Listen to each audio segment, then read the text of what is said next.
자, 찬송 380장입니다. 380장.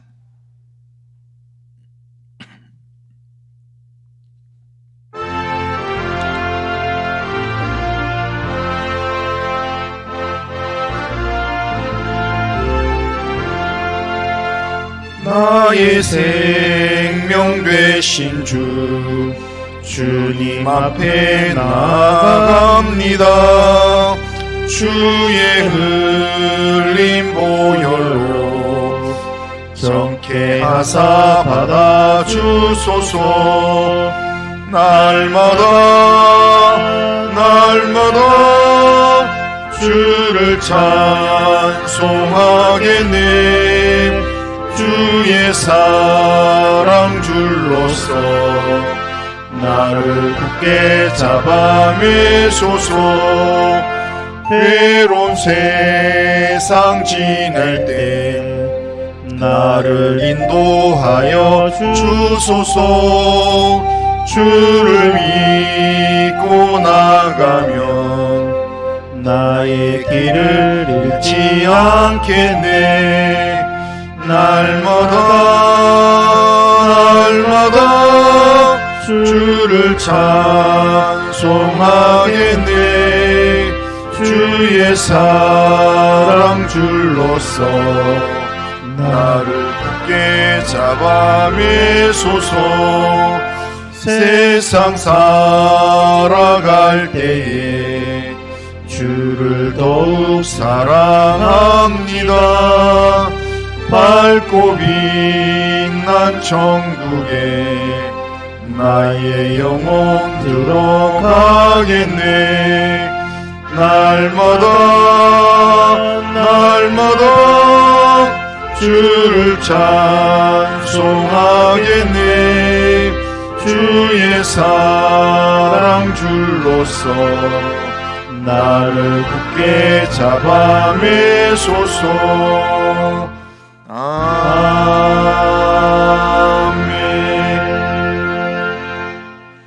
자, 신앙 고백합니다. 나는 전능하신 아버지 하나님 천지의 창조주를 믿습니다. 나는 그의 유일하신 아들 우리 주 예수 그리스도를 믿습니다.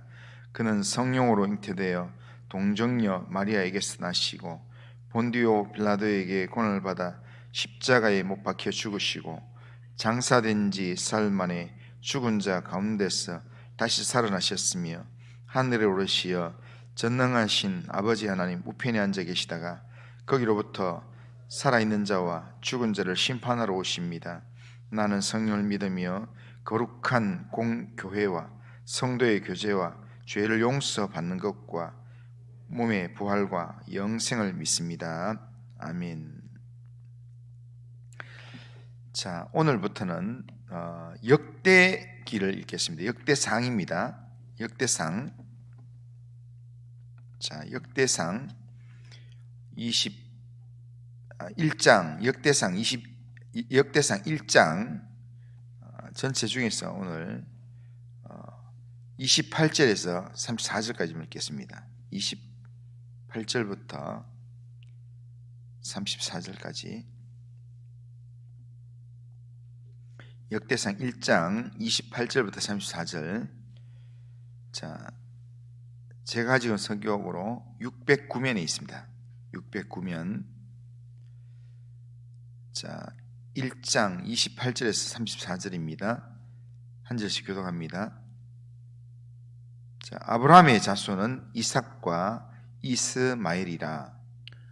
이스마엘의 족보는 이러하니 그의 맏아들은 느밧 요시요, 다음은 게달과 아브엘과 밉삼과 미스마와 두마와 마사와 하닷과 데마와 여둘과 나비스와 게드마라. 이들은 이스마엘의 자손들이라. 아브라함의 소실 거두라가 낳은 자손은 시므란과 욕산과 무단과 미디안과 이스박과 수아와 욕산의 자손은 스바와 드다니요. 미디안의 자손은 에바와 에벨과 한옥과 아비다와 엘다니. 이들은 모두 구두라의 자손들이라. 자, 34절 우리 같이 읽겠습니다. 아브라함이 이삭을 낳았으니 이삭의 아들은 에서와 이스라엘이더라. 아멘. 자, 오늘 우리 본문 역대상 1장은 아담부터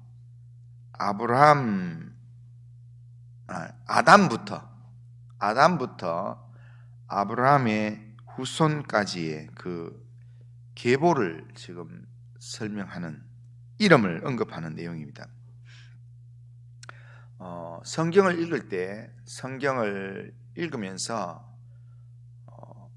읽기가 참 어려운, 부담되는 내용이 성경이 두 권이 있는데요. 하나가 레위기고 제사제도에 대한 내용이 너무 많기 때문에, 그 다음에 두 번째가 여기 역대상입니다. 왜냐하면 역대상은 역대상 1장부터 9장까지 계속해서 이름만 나온다라는 겁니다. 오늘 우리가 거기 묵상해야 될 본문이 원래는 역대상 1장 1절부터 지금 54절까지입니다. 그런데 이 54절까지 계속 이름만 나오고 있습니다. 그리고 이게 이름만 나오는 이 족보 이야기가 9장까지 계속 된다는 겁니다. 그런 면에서 사람들은 역대상을 읽는 걸 거의 포기하는 경우가 많습니다. 그리고 포기하는 이유가 뭐냐면 역대기의 내용이 열왕기의 내용과 비슷하기 때문에, 비슷한 왕들의 이야기가 계속 나오고 있기 때문에, 그렇기 때문에 이미 열왕기서에서, 사무엘서와 열왕기서에서 다 읽었는데 역대기에 또 똑같은 이야기를 또 읽을 필요가 뭐 있나 해서 그냥 안 읽든지 아니면 읽어도 그냥 근성으로 읽고 간다는 겁니다. 그래서 역대기에서 우리가 기억하는 구절은 별로 없습니다. 그런데 역대기와 열왕기서의 말씀을 비교해 보면 서로 비슷한 것 같으면서도 내용이 조금 다릅니다. 그 다른 내용들은 오늘 제가 오후 예배 시간에 좀 더 구체적으로 이야기하고요. 여기에 특별한 차이 하나를 보면, 열왕기서는 이스라엘과 유다의 멸망의 이야기를 소재로 해서 하나님의 심판 그리고 회개를 기대하면서 이스라엘 백성들 전반적인 이야기를 다 다루는 게 열왕기서입니다. 그런데 역대기는 바벨론 포로에서 돌아온 이 유다 백성들, 포로 생활에서 예루살렘으로 돌아온 유다 백성들이 이제 성전을 짓고 난 다음에 성전 예배의 회복을 기대하면서 회복이라는 주제로 남유다의 역사 이야기만 언급하고 있다는 겁니다. 어떻게 하면 예배를 회복할 건가? 어떻게 하면 예배를 잘 드릴 건가? 그런 측면에서 지금 이번에 성전을 지었는데 과거에 성전을 지었던 사람들이 성전을 짓기 위해서 준비했던 사람이 누군가? 그리고 성전을 지었던 사람이 누군가? 이 성전에서 예배를 잘 드렸던 사람이 누군가? 제대로 못 드렸던 사람이 누군가? 그 예배를 드림에 있어서 하나님이 어떻게 복을 주셨는가? 그 부분들을 지금 집중적으로 다루고 있다는 겁니다. 그래서 역대기를 쭉 읽으면서 정말 성전 중심의 삶을 살아야 되겠구나, 예배를 잘 드려야 되겠구나 라는 것을 생각하게 한다는 겁니다. 바벨론 포로에서 예루살렘으로 돌아온 백성들은 회복된 하나님의 언약 백성들입니다. 역대상 1장에서 9장까지 계속 족보 이야기가 나오는데, 역대상 9장은 바벨론 포로에서 귀환한 사람들의 명단을 이야기하고 있습니다.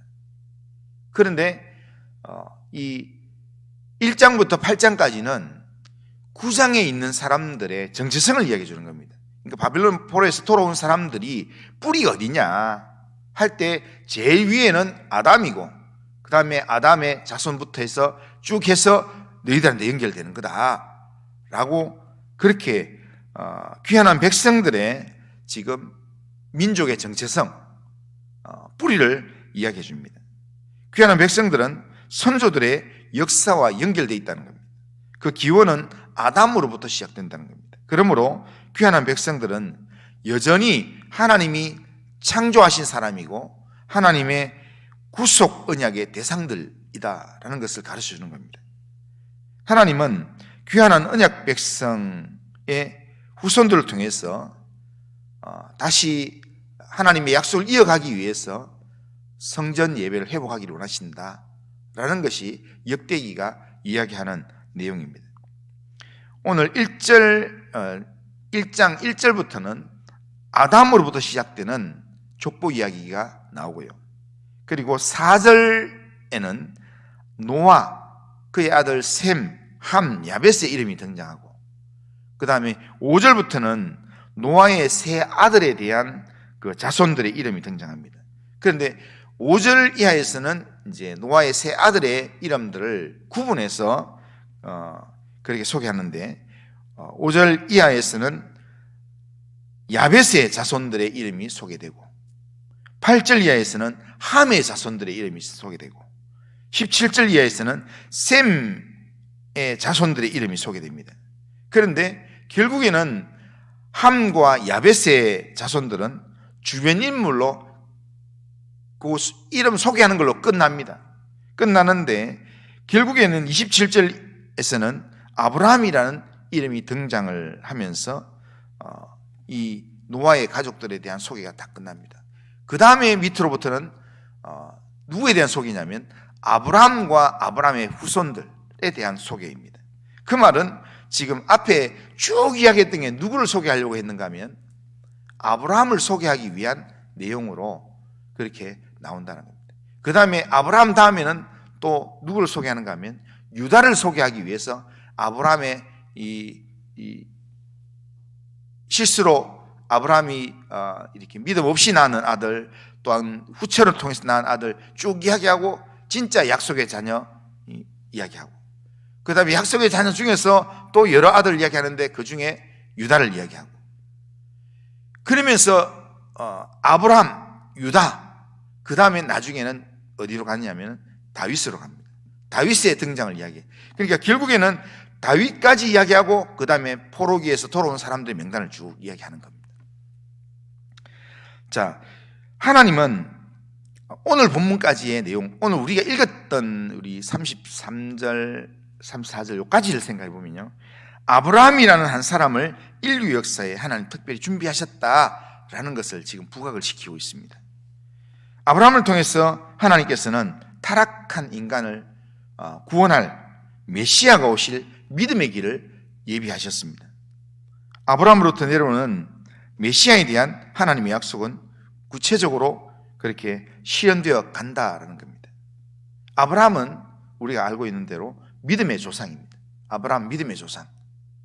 믿을 수 없는 상황에서 바랄 수 없는 중에 하나님을 믿고 또한 하나님께 순종하는 길을 택했던 사람이 아브라함입니다.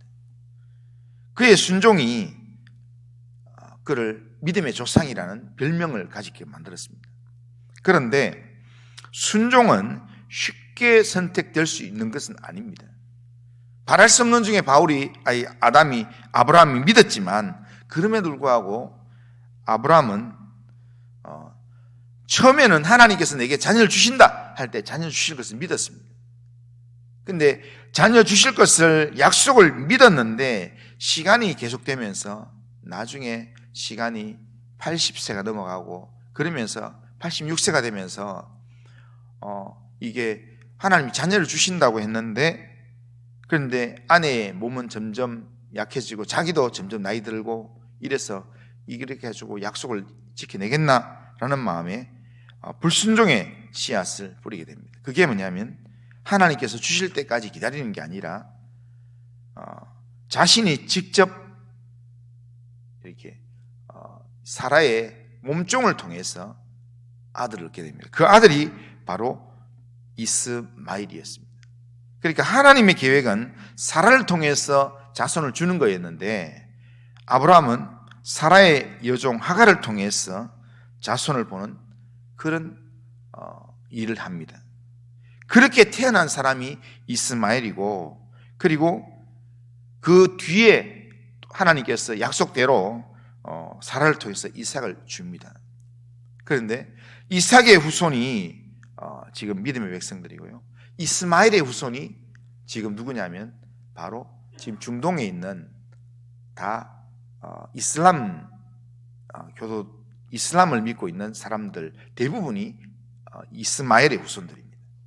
그러니까 만약에 지금 아브라함이 이 세상 중동 전쟁 막 계속 싸우고 하는 이 중동 전쟁의 이런 돌아가는 일들을 보고 있다면 한 번의 이 불순종이 그 후손들에게 얼마만큼의 그런 고통을 주고 있는가를 깨닫고 후회하고 있을 것입니다. 불순종은 단 한 번의 불순종일 수 있지만, 그러나 그 불순종의 문제는 엄청난 고통을 가져온다는 겁니다. 이 불순종의 문제를 해결하는 방법은 단순합니다. 하나밖에 없습니다. 그냥 순종을 선택하면 됩니다. 순종하면 그냥 불순종은 끝나는 겁니다. 순종에 대한 선택은 그렇게 복잡하지 않습니다. 사실 하나밖에 없습니다. 그냥 하나님의 말씀에 순종하기만 하면 됩니다. 하나님이 말하게 하심을 따라 말하고, 하나님께서 보게 하심을 따라 보고, 하나님이 행하게 하심을 따라 가기만 하면 된다는 겁니다. 이것은 예수님께서 지상 생애 이 공생의 사역을 하는 동안에 우리에게 몸소 보여주신 것입니다. 나의 말하는 것은 다 아버지께서 내게 명하신 것이다. 내가 행하는 모든 일들은 아버지의 뜻을 이루는 것이다 라고 예수님께서 말씀하셨습니다. 하나님의 뜻에 대한 순종으로 예수님께서 사셨습니다. 하나님의 뜻에 대한 순종이 없으면 결국 아무리 좋은 조건을 가진 사람도 약속을 이루지 못한다라는 겁니다. 아브라함의 족보에서 가장 불행한 사람을 꼽으라 한다면 바로 에스라고 할 수 있습니다. 표면적으로는 아브라함의 아들, 약속의 아들 이삭을 통해서, 또 이삭을 통해서 에서와 야곱이 태어나게 되는데, 성경에 보면 에서가 표면적으로 잘못한 것은 별로 없어요. 에서가 표면적으로 잘못한 것은 별로 없는데, 어떻게 보면 야곱이 우리가 보기에는 악착같이 막 형도 속이고 아버지도 속이고 그러면서 그렇게 이 복에 대한 목마름으로 살아가는 모습이 있는데, 그런데 성경은 어떻게 표현하는가 하면 에서의 결정적인 실수가 뭐냐면 자신을 향하여 내려오는 하나님의 뜻에 대해서 소홀한 태도를 가졌다는 겁니다. 그러니까 지금 내가 사냥을 하고 내가 살기에 부족함이 없고 거기에서 늘 만족하며 살고, 오늘 하루 살아가면서 배고프면 빨리 배고픔을 해결하는 것, 이게 에서의 제일 1순위였습니다. 그런데 하나님께서 아브라함을 통해서 이삭을 통해서 내려오는 그 복은 그냥 자연스럽게 때가 되면 자기한테 주어진다고 생각합니다. 그런데 이 세상의 모든 것이 그냥 자동적으로 되어지는 것은 하나도 없습니다. 신앙의 원리에서도 이 원칙은 철저합니다. 가만히 있으면 저절로 되지 않습니다. 신앙의 원칙은 우리가 순종을 선택해야 하나님의 은혜가 우리에게 따라오게 되어 있습니다. 그리고 하나님의 은혜는 우리가 사모해야 하나님의 은혜가 내 안에 채워지게 된다는 겁니다. 요한 세례요한의 표현 속에 보면 천국은 침노를 당한다라고 이야기하면서 침노하는 자가 그 천국을 차지하게 된다라고 얘기합니다. 그러니까 하나님께서는 성경에서요, 충성하는 자에게 상급을 주시고 하나님을 사모하는 자에게 하나님 만나게 해주시고 하나님 사랑을 잊게 만들어 주신다는 겁니다. 그러니까 에서에게는 그게 없었다는 겁니다. 하나님의 뜻에 대해서, 하나님의 은혜에 대해서 어차피 지금 이거는 팥죽으로 뭐 장작권을 팔든지 말든지 이게 원래 내 거다라고 생각하면서 이 하나님께서 혈통을 통해서 주어지는 그 은혜에 대한 사모함이 별로 없었다는 겁니다. 하나님께서 우리에게 주시는 하나님의 뜻 가운데서 불행을 행복으로 바꾸는 비결이 있습니다. 그것은 바로 순종하는 것입니다.